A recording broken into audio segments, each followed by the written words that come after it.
இலங்கையினுடைய காலி துறைமுகத்திலிருந்து சுமார் 40 தொடக்கம் 60 கிலோமீட்டர்களுக்குள்ளே சொறி கிரங்கு போன்ற நோய்கள், அப்படி ஒரு நோய் ஒன்று டொனால்ட் ட்ரம்பினுடைய காதின் கீழே இருக்கிற கழுத்து பகுதிகளில் வந்திருக்கு. கத்தாரினுடைய ஏர்வேஸ் பயணிகளுக்கான முக்கியமான அறிவித்தல் ஒன்றை இன்னைக்கு வெளியிட்டு இருக்காங்க. இயேசுவின் அடுத்த கட்ட வருகைக்கான ஒரு முன்னோட்டமாக இது இருக்கு. இந்த யுத்தம் அப்படிங்கிறது கடவுளினுடைய தீர்ப்பாகவே ஒத்த முடிவை ஈரானினுடைய கவர்மெண்ட் சொல்லி இருக்கிறது. இந்த யுத்தம் அவ்வளவு எளிதாக நிறைவடைய மாட்டாது. ட்ரோனை சுட்டு வீழ்த்தி இருக்காங்க. ஈரானினுடைய இந்த குறிப்பிட்டு காட்டி இருக்கிற இடங்கள்ல இருக்கிற மக்கள் எல்லாரையுமே பாதுகாப்பாக வெளியேற்றி கொண்டிருக்காங்க. இதனுடைய முக்கியமான நோக்கம், இந்த புகைப்படங்களை நீங்க பார்க்கலாம். இது காசா அல்ல, இது இஸ்ரேல். ஈரான் அமெரிக்கா யுத்தம் தொடர்ச்சியாக இடம்பெற்றுக் கொண்டு வருகிறது. தொடர்ச்சியாக உலகம் அதை மட்டும்தான் நோக்கி கவனத்தை செலுத்தி கொண்டிருக்கு அப்படி என்று சொல்லலாம். தொடர்ச்சியாக அங்க என்ன நடந்து கொண்டிருக்கு அப்படிங்கிறத நம்ம பார்த்து கொண்டு வரோம். இன்றைய நாள்ல முதலாவது வீடியோ நாம இட்டிருந்தோம். இன்றைய நாளினுடைய முதற்கட்ட விடயங்கள் என்னென்ன நடந்திருந்துச்சு அப்படிங்கிறத அதை பார்க்காதவங்க பார்த்து கொள்ளுங்க. அந்த அடிப்படையில் அதன் பிறகு இப்ப வரைக்கும் நடந்த முக்கியமான விஷயங்களை இந்த வீடியோல நம்ம பார்த்தோம். தேவை ஏற்பட்டால் பிரேக்கிங் நியூஸ் ஊடாக இன்னும் வீடியோக்களை இடுவதற்கும் நாம தயாராக இருக்கும் அப்படி என்று சொல்லிக்கொண்டு, கத்தாரினுடைய ஏர்வேஸ் பயணிகளுக்கான முக்கியமான அறிவித்தல் ஒன்றை இன்னைக்கு வெளியிட்டு இருக்காங்க. அங்க இருந்து இங்க வாரவங்களுக்கும் இங்க இருந்து அங்க போறவங்களுக்கும் என்ன அப்படி என்று சொன்னா, கத்தார் ஏர்வேஸ் இப்ப குறிப்பாக கத்தாரினுடைய ஏர்போர்ட் மொத்தமாக மூடப்பட்டிருக்கு. மறு அறிவித்தல் வரும் வரை எந்த விதமான அறிவுறுத்தல்களும் உங்களுக்கு வழங்கப்பட மாட்டாது அப்படி என்று சொல்லி கத்தாரினுடைய கவர்மெண்ட் ஏற்கனவே சொல்லி இருந்தாங்க. இப்ப கத்தார் ஏர்வேஸ் முக்கியமான அறிவித்தல் ஒன்று வெளியிட்டு இருக்காங்க. என்ன அப்படி என்று சொன்னா, கத்தார்ல இருந்து கத்தார் ஏர்வேஸ் ஊடாக வெளிநாடுகளுக்கு பயணம் செய்ய இருக்கிறவங்க வரும் மார்ச் 6ஆம் தேதி காலை 9 மணி வரைக்கும் எந்த நாடுகளுக்கும் பயணம் செய்ய முடியாது. மார்ச் 6ஆம் தேதி காலை 9 மணிக்குத்தான் கத்தாரினுடைய ஏர்வேஸ் அடுத்த கட்ட அறிவிப்புகளை வெளியிடுவாங்க. அது வரைக்கும் அந்த நாட்டில இருக்கிறவங்க சேஃப்டியாக இருந்து கொள்ளுங்க. அது மட்டும் இல்லாம கத்தார் ஏர்வேஸ் ஊடாக ஒபிஷியல் வெப்சைட் இருக்கும் தானே, அதுல நீங்க ஏற்கனவே டிக்கெட் புக் பண்ணிருந்தீங்க அப்படின்னு சொன்னா, அல்லது டிக்கெட் புக் பண்ண போறீங்க அப்படின்னு சொன்னா, ஒபிஷியல் வெப்சைட் ஊடாக அடுத்த கட்ட அறிவிப்புகளை நீங்க அறிந்து கொள்ளலாம் அப்படிங்கிறதையும் கத்தாரினுடைய கவர்மெண்ட், குறிப்பாக கத்தார் ஏர்வேஸ் கத்தாரினுடைய பயணிகளுக்கு இந்த அறிவிப்பை வெளியிட்டு இருக்காங்க. அடுத்து துபாய் போன்ற நாடுகள்ல இருக்கிற பயணிகள் மறு அறிவிப்பு வரும் வரை துபாயினுடைய ஏர்போர்ட் முழுமையாக பூட்டப்பட்டிருக்கும் அப்படிங்கிற அறிவிப்புகளையும் அவங்க வெளியிட்டு இருக்காங்க. ஒரே ஒரு நல்ல விடயம் என்ன அப்படின்னு சொன்னா, சவுதியில இருந்து வெளிநாட்டுக்கு பயணிக்கிறவங்க எந்த விதமான தடைகளும் இல்லாம இப்போதைக்கு வெளிநாடுகளுக்கு போகலாம் வரலாம். குறிப்பாக ரியாத் மற்றும் ஜித்தா ஏர்போர்ட்ல இருந்து வெளிநாடுகளுக்கு போகலாம் அப்படிங்கிறதையும் சவுதி கவர்மெண்ட் அறிவிச்சிருக்காங்க. பயணிகளினுடைய நிலைமைகள், நமது சொந்தங்கள் நமது உறவுகள் எதிர்கொண்டிருக்கிற கடுமையான சூழ்நிலைகளுக்கு நாமளும் இந்த இடத்துல நமது வருத்தத்தை தெரிவிச்சு கொள்றோம். ஓகே, பயணிகளினுடைய நிலைமை இப்படி இருக்க இந்த யுத்தம் எந்த மாதிரியான சூழ்நிலையில சென்று கொண்டிருக்கு அப்படின்னு சொல்லி இப்ப இருக்கிற கரண்ட் சிச்சுவேஷன் என்ன அப்படின்னு சொல்லி பார்த்தோம்னா, அமெரிக்கா தொடர்ச்சியாக ஈரான் மேல பலத்து தாக்குதலை செஞ்சு கொண்டு வராங்க. இஸ்ரேலோட சேர்ந்து கடந்த 5 தினங்களாக தொடர்ச்சியாக அமெரிக்கா ஈரான் மேல டொமஹாக் அப்படிங்கிற ஏவுகணைகளை வச்சுதான் தொடர்ச்சியான தாக்குதல்களை செஞ்சு கொண்டு வந்தாங்க. இப்ப அமெரிக்காவுக்கிட்ட அந்த டொமஹாக் ஏவுகணை இருப்பு கையில இருந்து மொத்தமாக குறைவடைகிற நிலைமை இருக்கு. அதன் காரணத்தால மேலும் 50 பில்லியன் செலவுல மேலதிக ஏவுகணைகளை வாங்குறதுக்கு யுனைடெட் ஸ்டேட்ஸ் முடிவு செஞ்சிருக்கிறதாக தகவல்கள் வெளியாயிருக்கு அப்படின்னு சொல்லலாம். அந்த அடிப்படையில கடைசி 4 நாட்கள்ல மட்டும் 400க்கும் மேற்பட்ட டொமஹாக் ஏவுகணைகளை ஈரான் மேல அமெரிக்கா வீசி இருக்காங்க. இது அமெரிக்காவினுடைய ஆயுத விற்பனையில 5 வருடம் விற்பனை செய்யற ஏவுகணைகளினுடைய எண்ணிக்கையாக இவைகள் இருக்கு அப்படின்னு சொல்லலாம். அதை 4 நாட்கள்லயே ஈரானுக்கு எதிராக அமெரிக்கா பயன்படுத்தி இருக்காங்க அப்படின்னு சொன்னா, ஈரான் மேல அமெரிக்காவினுடைய தாக்குதல் எந்த அளவுக்கு இருந்திருக்கும் அப்படிங்கிறத நீங்களே யோசிச்சு பாருங்க அப்படின்னு சொல்லலாம். அது மட்டும் இல்லாம இப்ப இருக்கிற இக்கட்டான சூழ்நிலையில டொனால்ட் ட்ரம்ப் உட்பட அமெரிக்க அதிகாரிகள், அமெரிக்க வீரர்களுக்கு சில விடயங்களை அறிவுறுத்தி கொண்டு வராங்களாம். என்ன அப்படின்னு சொன்னா, இப்ப நடந்து கொண்டிருக்கிற இந்த யுத்தம் அப்படிங்கிறது நாம தீர்மானிச்ச யுத்தம் கிடையாது. இயேசுவின் அடுத்த கட்ட வருகைக்கான ஒரு முன்னோட்டமாக இது இருக்கு. இந்த யுத்தம் அப்படிங்கிறது கடவுளினுடைய தீர்ப்பாகவே இவை இருக்கு. கடவுளினுடைய வழிகாட்டுதல்லையே நாம இந்த யுத்தத்தை மேற்கொண்டிருக்கோம் அப்படின்னு சொல்லி அமெரிக்க வீரர்களை கொஞ்சம் பூஸ்ட் பண்ணும் விதமாக டொனால்ட் ட்ரம்ப் மற்றும் அமெரிக்க அதிகாரிகள் அமெரிக்க வீரர்களுக்கு இந்த அறிவுறுத்தல்களை வழங்கி கொண்டிருக்காங்களாம். ஒரு பக்கமாக அமெரிக்க வீரர்களுக்கு இந்த அறிவுறுத்தல்களை டொனால்ட் ட்ரம்ப் உள்ளிட்ட குழுவினர் வழங்கி கொண்டிருக்கக்குள்ள இன்னொரு பகடியான விஷயம் நடந்திருக்கு. அதாவது சொல்லுவாங்களே, இந்த ரணகலத்திலேயும் ஒரு கிளுகிழுப்பு இருக்கும் அப்படின்னு சொல்லுவாங்களே, அப்படி டொனால்ட் ட்ரம்புக்கு வந்து ஒரு முக்கியமான பிரச்சனை ஒன்று இப்ப வந்திருக்கு. என்ன அப்படின்னு சொன்னா, இந்த சொறி கிரங்கு போன்ற நோய்கள், அப்படி ஒரு நோய் ஒன்று டொனால்ட் ட்ரம்பினுடைய காதின் கீழே இருக்கிற கழுத்து பகுதிகளில் வந்திருக்கு அப்படின்னு சொல்லி சர்வதேச ஊடகங்கள் இப்ப தகவல்களை வெளியிட்டு கொண்டிருக்காங்க. அது மேலும் அதிகரிச்சிருக்கு அப்படின்னு சொல்லி புகைப்படத்துடனான ஆதாரமான போட்டோஸ்களையும் அவங்க இன்னைக்கு வெளியிட்டு கொண்டிருக்கிறது. டொனால்ட் ட்ரம்ப் எங்க போய் இருந்தார் அப்படின்னு சொல்லி நமக்கு தெரியாது. அவருக்கு இவ்வாறான நோய்கள் வந்திருக்கு. இந்த நேரங்களில் வந்து காலைய வீடியோல வந்து நாம ஒரு விஷயத்தை மிஸ் பண்ணிட்டோம். நிறைய பேர் கமெண்ட்ஸ் ஊடாக அந்த விஷயத்தை கேட்டிருந்தீங்க. என்ன அப்படின்னு சொன்னா, உச்ச தலைவரை தெரிவு செய்யற கூட்டம் ஒன்று நேற்று வந்து கோம் நகரத்தில் இருக்கிற நிபுணர்கள் கட்டடத்தில் இடம்பெற்றிருந்துச்சு. அந்த கட்டடத்தை குறிவச்சு இஸ்ரேல் தாக்குதல் செஞ்சாங்களே, அங்க இருந்தவங்க கொல்லப்பட்டுட்டாங்களா அப்படின்னு சொல்லி பலர் கேள்விகளை எழுப்பி இருந்தீங்க. அங்க இருந்து கிடைச்ச தகவல்களின் அடிப்படையில அந்த கட்டடம் அப்படிங்கிறது வந்து காலி செய்யப்பட்ட ஒரு கட்டடமாகத்தான் இருந்துச்சு. காலி செய்யப்பட்ட கட்டடத்தின் மேலதான் இஸ்ரேல் அந்த தாக்குதலை செஞ்சிருக்காங்க. மேலும் உச்ச தலைவரை தெரிவு செய்யறதுக்குரிய கூட்டம் நேரடியாக இடம்பெறாம ஆன்லைன் வாயிலாகவே இடம்பெற்று உச்ச தலைவர் தெரிவு செய்யப்படுவார் அப்படிங்கிறத IRGCக்கு நெருக்கமான ஃபார்ஸ் ஊடகம் இந்த தகவலை வெளியிட்டு இருக்காங்க அப்படின்னு சொல்லலாம். அந்த அடிப்படையில் அந்த கட்டடத்துல யாருமே இல்ல. இதே நேரங்களில் வந்து இன்னொரு முக்கியமான விஷயம் நடந்திருக்கு. என்ன அப்படின்னு சொன்னா, நேற்று வந்து அமெரிக்கா அறிவிச்சாங்க, ஈரானினுடைய நாவல் படைக்கு சொந்தமான, அதாவது கடற்படைக்கு சொந்தமான பல கடற்படை கப்பல்களை குறிவச்சு உலகம் முழுவதிலேயுமே பெரிய அளவிலான தாக்குதலை அமெரிக்கா செஞ்சிருந்துச்சு அப்படின்னு சொன்னாங்க. அந்த அடிப்படையில இன்னைக்கு இலங்கையினுடைய காலி துறைமுகத்திலிருந்து சுமார் 40 தொடக்கம் 60 கிலோமீட்டர்களுக்குள்ள ஈரானினுடைய கடற்படை கப்பல்ல இருந்து, அதாவது ஐரிஸ் டெனா அப்படிங்கிற கப்பல்ல இருந்து காலி துறைமுகத்திற்கு ஒரு அவசர அறிவிப்பு கொண்டு வருது. என்ன அப்படின்னு சொன்னா, நாங்க மூழ்கி கொண்டிருக்கோம், எங்களை வந்து காப்பாத்துங்க அப்படிங்கிற மாதிரி ஒரு அறிவிப்பு கொண்டு வந்திருக்கு. அந்த அடிப்படையில இலங்கையினுடைய நாவல் படையினர், இலங்கையினுடைய கடற்படையினர் மனிதாபிமானத்தை முதன்மையாக கொண்டு ஈரானினுடைய 30 தொடக்கம் 35 வீரர்களை உயிருடன் மீட்டு கொண்டு வந்து இப்ப காலியில இருக்கிற கராபிட்டி அப்படிங்கிற வைத்தியசாலையில் அவங்களை நியமிச்சு இருக்காங்க. இந்த கப்பல்ல வந்து கிட்டத்தட்ட 180 பேருக்கு மேல பயணம் செஞ்சிருந்தாங்க. ஆனா 30 தொடக்கம் 35 வீரர்களை மட்டும்தான் காப்பாற்றி இருக்கோம் அப்படின்னு சொல்லி இலங்கையினுடைய வெளிவிவகாரத்துறை அமைச்சர் விஜித ஹேரத் சொல்லி இருக்கார். இருந்த போதிலும் விஜித ஹேரத் இந்த தாக்குதல், அதாவது இந்த கப்பல் எதனூடாக சேதமடைஞ்சிச்சு அப்படிங்கிற கருத்துக்களை வெளியிடல அப்படின்னு சொன்னாலும், இப்ப இருக்கிற இந்த போர்க்கால சூழ்நிலையின் அடிப்படையில இந்த கப்பலை அமெரிக்கா தான் தாக்கி இருக்கணும் அப்படிங்கிற தகவல்கள் தான் பரவலாக இருக்கு. அதுதான் உண்மையாக இருக்கக்கூடிய வாய்ப்பும் இருக்கு அப்படின்னு சொல்லலாம். அந்த அடிப்படையில இலங்கையினுடைய வீரர்கள் மனிதாபிமானத்தை முன்னிறுத்தி இந்த வீரர்களை காப்பாற்றி இருக்கிறது பாராட்டப்பட வேண்டிய விடயம் அப்படின்னு சொல்லலாம். அந்த அடிப்படையில இலங்கை கருகில இவ்வாறான சூழ்நிலைகள் இடம்பெற்று கொண்டு வருவது உலகம் முழுவதுமே ஒரு யுத்த சூழ்நிலையை குறிக்குது அப்படிங்கிறதுல எந்த ஒரு மாற்று கருத்துக்களுமே இல்லை. அடுத்து பார்த்தோம் என்ன அப்படின்னு சொன்னா, ஈரானினுடைய வெளிவிவகாரத்துறை அமைச்சர் ஒரு முக்கியமான கருத்து ஒன்று சொல்லியிருக்கார். என்ன அப்படின்னு சொன்னா, கடந்த 12 நாள் யுத்தம் நடந்து கொண்டிருக்க 6ஆம் கட்ட பேச்சுவார்த்தை முடிகிற நேரங்கள்ல, அடுத்த கட்ட உடன்படிக்கை எட்ட இருக்கிற நேரங்கள்ல அமெரிக்காவும் இஸ்ரேலும் சேர்ந்து ஈரான் மேல தாக்குதல் செஞ்சாங்க. அதே போன்று இந்த முறை 3 கட்ட பேச்சுவார்த்தை முடிஞ்ச நிலையில 4ஆம் கட்டத்துல ஒரு யுத்த நிறுத்தத்தை ஏற்படுத்துவோம் அப்படின்னு சொல்லிப்பட்டு அமெரிக்கா பேச்சுவார்த்தை மேசையிலேயே குண்ட போட்டாங்க. அமெரிக்கா அப்படிங்கிறது வந்து ராஜதந்திர ரீதியாக படுதோல்வி அடைஞ்சிருக்காங்க. இனி அமெரிக்கா ஒரு பொழுது நம்புவதற்கு நாங்க தயாராக இல்லை அப்படின்னு சொல்லி அப்பாஸ் ஆராய்ச்சி சொல்லி இருக்காரு. இதோட சேர்ந்து IRGC இந்த யுத்த முடிவு சம்பந்தமா என்ன சொல்லியிருக்காங்க அப்படின்னு சொன்னா, இந்த யுத்தம் அப்படிங்கிறது வந்து ஒரு நீண்ட கால யுத்தத்துக்கு தான் நாங்க தயாராகி இருக்கோம். எந்த விதமான ஒரு பேச்சுவார்த்தைக்கும் இடமே கிடையாது. ஆக்கிரமிப்பினுடைய சக்திகளை முறியடிச்சதன் பிறகுதான் இந்த யுத்தம் நிறைவடையும் அப்படிங்கிற ஒத்த முடிவை ஈரானினுடைய கவர்மெண்ட் சொல்லி இருக்கிறது. இந்த யுத்தம் அவ்வளவு எளிதாக நிறைவடைய மாட்டாது அப்படிங்கறத தான் இன்னைக்கு இது குறிச்சி நிக்க அப்படி என்று சொல்லலாம். இப்ப நாம யுத்த காலத்துக்குள்ள நுழையலாம். பலதரப்பட்ட தாக்குதல்களை 2 தரப்பும் தொடர்ச்சியாக இருதரப்பு மேலேயும் செஞ்சு கொண்டிருக்காங்க. அந்த அடிப்படையில இன்னைக்கு ஈரானுக்குள்ள ஹெரான் டிபி அப்படிங்கிற ட்ரோனை வந்து சுட்டு வீழ்த்தி இருக்காங்க ஈரானினுடைய வான் பாதுகாப்பு படைப்பிரிவு.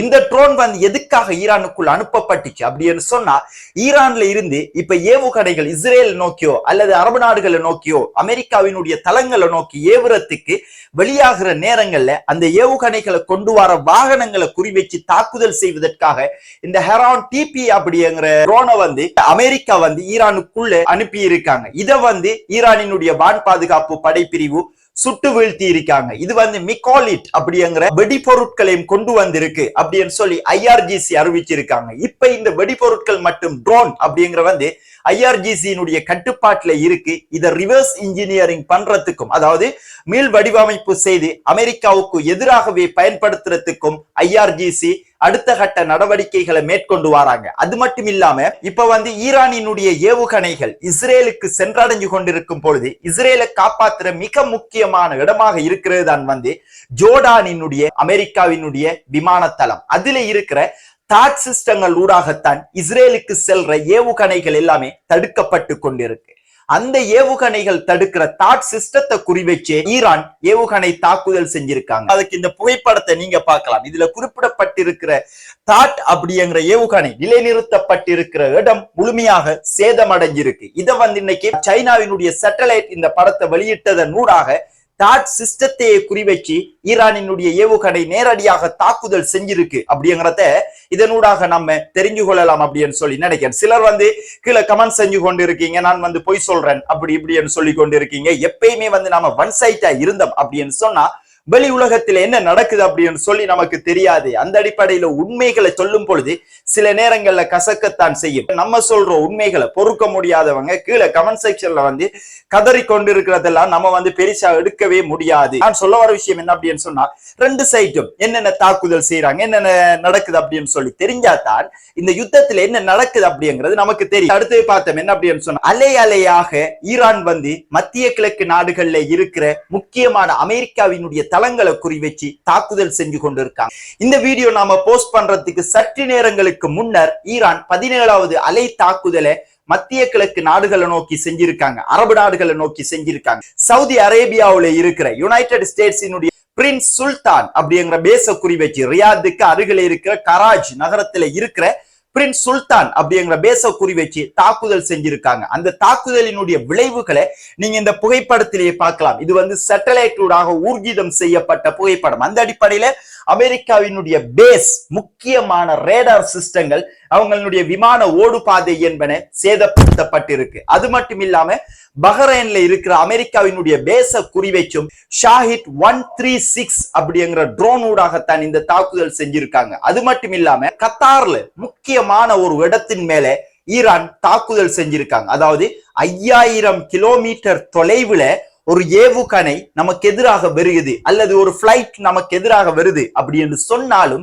அதை துல்லியமாக கண்டறிஞ்சு அதுக்கு எதிரான தாக்குதலை செய்யறதுக்கு நமக்கிட்ட இருக்கிற ஏர் டிஃபென்ஸ் சிஸ்டத்தை உஷார் பண்ணி வைக்கிற ஒரு ரேடார் சிஸ்டம் அப்படின்னு சொல்லலாம். அதை இன்னைக்கு ஷாஹித் 136 ட்ரோன் ஊடாக ஈரான் தாக்கி அழிச்சிருக்காங்க. கிட்டத்தட்ட $1 பில்லியன் அமெரிக்க டாலர் பெறுமதியான ரேடார் சிஸ்டத்தை ஈரான் தாக்கி அழிச்சிருக்கிறது அப்படிங்கிற வந்து கத்தாருக்கு, குறிப்பாக அமெரிக்காவுக்கு பெரிய அளவுல ஒரு இழப்பை ஏற்படுத்தி இருக்கு அப்படின்னு சொல்லலாம். ஈராக்கினுடைய எர்பில்ல இருக்கிற அமெரிக்க தளத்தை குறிவச்சும் ஈரான் தாக்குதல் செஞ்சிருக்காங்க. இந்த தாக்குதல்கள் எல்லாமே நமக்கு சொல்ற விஷயம் ஒன்றே ஒன்றுதான். என்ன அப்படின்னு சொன்னா, அமெரிக்க படைகள் மேலும் வலுவூட்டப்படாமல் இருக்கிறதுக்காக இந்த தாக்குதல் அவர்களுடைய பேஸ்ல செஞ்சாங்க அப்படின்னு சொன்னா, அடுத்த கட்டமாக அமெரிக்காவினுடைய விமானங்கள் இறங்குறதுக்கோ அவர்களுடைய ராணுவங்கள் மத்திய கிழக்குக்குள்ள வந்து ஈரானுக்கு எதிரான சதித்திட்டங்களை செய்யறதுக்கோ தடையாக இருக்கும். அந்த தடையத்தை அனுப்ப ஈரான் செஞ்சு கொண்டிருக்காங்க. அமெரிக்காவினுடைய தளங்களுக்கு எதிராக அமெரிக்காவினுடைய ராணுவம் இந்த தளங்களை மீறி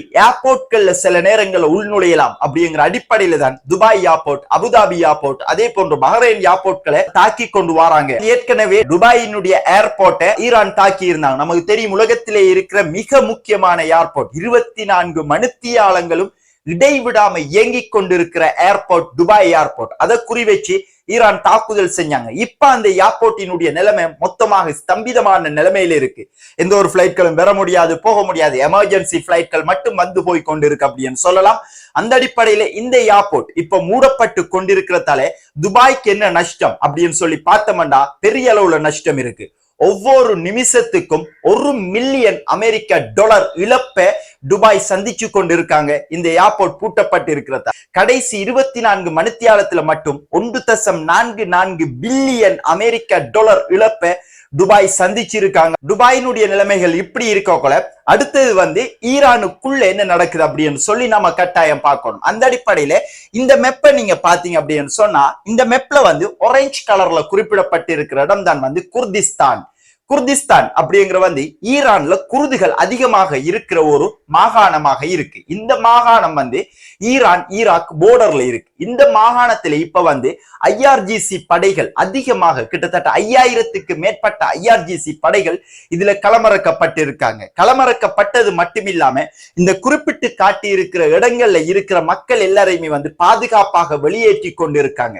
இதனுடைய முக்கியமான நோக்கம் எது அப்படின்னு சொல்லி பார்த்தோம்னா இப்ப ஈரான் ஈராக் போர்டர்ல இருக்கிற குர்துகளை வச்சு அமெரிக்கா தரைவழி தாக்குதலை ஈரானுக்குள்ள நடாத்துறதுக்கு திட்டம் தீட்டி இருக்காங்க. இந்த தாக்குதலை முறியடிக்கிறதுக்காக அல்லது முன்கூட்டியே தாக்குதல்களை நடாத்துவதற்காக ஈரானினுடைய IRGC ராணுவ படைப்பிரிவு தயாராகி கொண்டிருக்காங்க. எந்த நேரங்களையும் தரைவழி தாக்குதல்களும் இந்த பிரதேசங்கள்ல இடம்பெறலாம். அதுக்குரிய சகல தயார்படுத்தல்களையும் ஈரானினுடைய IRGC செஞ்சு கொண்டிருக்காங்க. அதன் காரணத்தால தான் இப்ப ஈராக் மற்றும் ஈரான் போர்டர்ல பெரிய அளவுல ஒரு பிரச்சனை வாரத்துக்கு ஆரம்பிச்சிருக்கு அப்படின்னு சொல்லலாம். அதாவது இந்த யுத்தம் அடுத்த கட்டத்தை நோக்கி பயணிக்கிறதுக்கு ஆரம்பிச்சிருக்கு அப்படின்னு சொல்லலாம். அந்த அடிப்படையில இது இப்படி இருக்கக்குள்ள தொடர்ச்சியாக இஸ்ரேல் மேலேயும் பலத்த தாக்குதல் செஞ்சு கொண்டிருக்காங்க. பெய்ட் ஷெமேஸ் அப்படிங்கிற அதாவது ஜெருசலமுக்கு பக்கத்துல இருக்கிற பிரதேசங்களை குறிவச்சு கடுமையான தாக்குதல்களை ஈரான் செஞ்சு கொண்டு வராங்க. அந்த அடிப்படையில மஸ்ஜித் அல் அக்ஸாவை சுற்றி இருக்கிற பிரதேசங்களை இந்த தாக்குதலை ஈரான் செஞ்சு கொண்டு வராங்க. இது பெரிய அளவுல ஒரு தாக்குதலாக இருந்துச்சு அப்படின்னு சொல்லலாம். அது மட்டும் இல்லாம இந்த புகைப்படங்களை நீங்க பார்க்கலாம். இது காசா அல்ல, இது இஸ்ரேலினுடைய முக்கிய நகரங்கள்ல இருக்கிற முக்கிய கட்டிடங்கள் எல்லாமே இப்ப சுடுகாடாக மாறுற நிலைமைக்கு ஆளாகி இருக்கு. அந்த அளவுக்கு ஈரான் தனது பாலிஸ்டிக் மிசைல தொடர்ச்சியான தாக்குதல்களை செஞ்சு கொண்டு இருக்காங்க. இதே நேரங்கள்ல அமெரிக்கா மற்றும் இஸ்ரேல் ஆகிய நாடுகள் ஒன்றிணைந்து ஈரான் மேலேயும் தொடர்ச்சியான கடுமையான தாக்குதல்கள் செஞ்சு கொண்டு இருக்காங்க. ஈரானினுடைய இஸ்ஃபஹான், கோம் மற்றும் கர்மன்ஷா ஆகிய இந்த முக்கிய நகரங்கள்ல இருக்கிற ஈரானினுடைய பாசிச் படைப்பிரிவினுடைய தலைமையகங்கள், போலீஸ் படைப்பிரிவினுடைய தலைமையகங்கள், போலீஸ் ஸ்டேஷன், அது மட்டும் இல்லாம IRGC கட்டளை மற்றும் கட்டுப்பாட்டு தளங்களை குறிவச்சு இந்த தாக்குதல்களை தொடர்ச்சியாக செஞ்சு கொண்டு வராங்க. இந்த தாக்குதலை செய்யறதுக்குரிய முக்கியமான நோக்கம் என்ன அப்படின்னு சொல்லி பார்த்தோம்னா ஈரானுக்குள்ள மக்கள் புரட்சிக்கு எதிராக செயல்படுத்தப்படுற ஈரானினுடைய ராணுவத்தினுடைய செயல்பாட்டை குறைக்கிறதுக்காகவும் மக்கள் புரட்சியை ஈரானுக்குள்ள கொண்டு ஈரானினுடைய ஆட்சி மாற்றத்தை செய்யறதுக்காகவும் இந்த தாக்குதலை அமெரிக்கா இஸ்ரேல் ஈரானுக்குள்ள செஞ்சு கொண்டு இருக்காங்க. இதுவரைக்குமே இஸ்ரேல் மற்றும் அமெரிக்கா ஒன்றிணைந்து ஈரான் மேல 2000க்கு மேற்பட்ட இடங்கள் மேல தாக்குதல் செஞ்சிருக்கோம் அப்படின்னு சொல்லி இருக்காங்க. இது எந்த அளவுக்கு பெரிய ஒரு தாக்குதலை அமெரிக்கா செஞ்சிருப்பாங்க, எவ்வளவு வேகமாக இந்த தாக்குதலை அமெரிக்கா மற்றும் இஸ்ரேல் செஞ்சிருப்பாங்க அப்படிங்கறத நீங்களே யூகிச்சு பார்க்கலாம் அப்படின்னு சொல்லி நினைக்கிறேன். அது மட்டும் இல்லாம யுனைடெட் ஸ்டேட்ஸ் ஆஃப் அமெரிக்கா முக்கியமான இடங்கள்ல இருந்து தனது வீரர்களையும் தனது குடிமக்களையும் விலகியே இருக்க சொல்லியிருக்காங்க. அதுல முதலாவது என்ன அப்படின்னு சொன்னா சவுதி அரேபியாவுல ஈரானினுடைய பாலிஸ்டிக் மிசைல் எல்லைக்குள்ள இருக்கிறவங்களை தூர இடங்களுக்கு போங்க அப்படின்னு சொல்லி ஒரு எவக்யூட் ஆர்டர் ஒன்று யுனைடெட் ஸ்டேட்ஸ் ஆஃப் அமெரிக்காவினுடைய CIA உளவு பிரிவு சவுதி அரேபியாவுல இருக்கிறவங்களுக்கு அறிவிப்பு செஞ்சிருக்காங்க. அது மட்டும் இல்லாம பாகிஸ்தானினுடைய கராச்சி மற்றும் லாகூர் போன்ற பிரதேசங்கள்ல இருக்கிற அவசர பணிக்காக அமர்த்தப்பட்ட அமெரிக்கர்களை தவிர மத்த எல்லாரையுமே நாட்டை விட்டு வெளியிறங்குங்க அப்படின்னு சொல்லியும் அவசர ஓர்டர் ஒன்றையும் அமெரிக்கா அவர்களினுடைய குடிமக்களுக்கு அல்லது அவர்களினுடைய ராணுவ வீரர்களுக்கு வழங்கி இருக்காங்க அப்படின்னு சொல்லலாம். அது மட்டும் இல்லாம இப்ப அமெரிக்கா ஈரான் பிரச்சனை ஒரு பக்கமாக இப்படி இருக்கோல ஹிஸ்புல்லாக்கள் என்ன செஞ்சு கொண்டிருக்காங்க அப்படின்னு சொல்லி பார்த்தோம்னா கடந்த 1.5 ஆண்டுகளுக்கு மேலாக சத்தம் போடாம இருந்த ஹிஸ்புல்லாக்கள் கதை முடிஞ்சிட்டு அப்படின்னு சொல்லித்தான் எல்லாரும் எதிர்பார்த்து கொண்டிருந்தாங்க. ஆனா ஹிஸ்புல்லாக்கள் இப்ப செஞ்சு கொண்டிருக்கிற இந்த தாக்குதல் இதுக்காகத்தான் இவ்வளவு காலமாக காத்து கொண்டிருந்தாங்க அப்படிங்கிற அடிப்படையில தொடர்ச்சியான தாக்குதல்களை இஸ்ரேல் மேல ஹிஸ்புல்லாக்கள் செஞ்சு கொண்டு வராங்க. அந்த அடிப்படையில இதுவரைக்குமே ஹிஸ்புல்லாக்கள் இஸ்ரேலினுடைய ஹைஃபா நகரத்தை குறிவச்சு தாக்குதல் செஞ்சிருக்காங்க. அதே போன்று அவர்களுடைய அவுட் போஸ்டுகளை குறிவச்சு தாக்குதல் செஞ்சிருக்காங்க.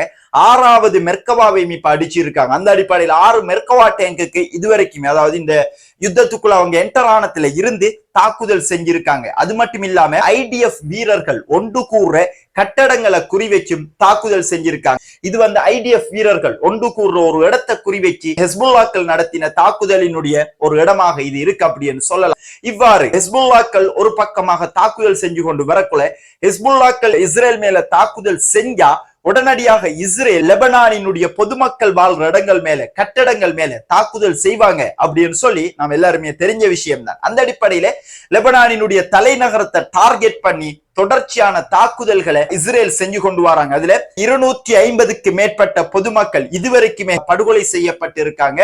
அதே போன்று 350க்கு மேற்பட்டவங்க படுகாயம் அடைஞ்சிருக்காங்க. அப்படிங்கிறது லெபனானினுடைய ஹெல்த் மினிஸ்ட்ரி இன்னைக்கு நமக்கு சொல்லி இருக்கிற முக்கியமான விடயங்களாக இருக்கு அப்படின்னு சொல்லலாம். அந்த அடிப்படையில லெபனான்லையும் இந்த யுத்தம், அதாவது லெபனானினுடைய பக்கமும் இந்த யுத்தம் கடுமையான ஒரு சூழ்நிலையை நோக்கி சென்று கொண்டிருக்கு அப்படின்னு சொல்லலாம். அப்பாவி பொதுமக்கள் உயிரிழக்கிறதை எந்த காரணம் கொண்டும் நாம ஏற்றுக்கொள்ளவே முடியாது. யுத்தங்கள் எல்லாமே மொத்தமாக நிறைவடைஞ்சி சமாதானம் மேலோங்க வேண்டும், அப்படி என்பதே நமது முக்கியமான அவாவாக இருக்கு அப்படி என்று சொல்லிக்கொண்டு இந்த வீடியோ சம்பந்தமா நீங்க என்ன நினைக்கீங்க? அமெரிக்காவினுடைய நகர்வுகள், ஈரானினுடைய நகர்வுகள், இஸ்ரேலினுடைய நகர்வுகள், அரபு நாடுகள் மீதான ஈரானினுடைய தாக்குதல் சம்பந்தமா நீங்க என்ன நினைக்கீங்க அப்படிங்கறத கீழே கமெண்ட் செக்ஷன்ல பதிவிடுங்க. உங்களினுடைய கமெண்ட் செக்ஷன்ல பார்த்து அடுத்தடுத்த வீடியோக்களை நம்ம செய்யறதுக்கு நமக்கு அது ஒரு பெரிதும் துணை புரியும் அப்படி என்று சொல்லிக்கொண்டு இதுவரைக்கும் உங்களுடைய ஆதரவுகளை அளிச்சு நம்மளுடைய வீடியோ பார்த்ததுக்கு மிக்க நன்றிகள். Thank you very much.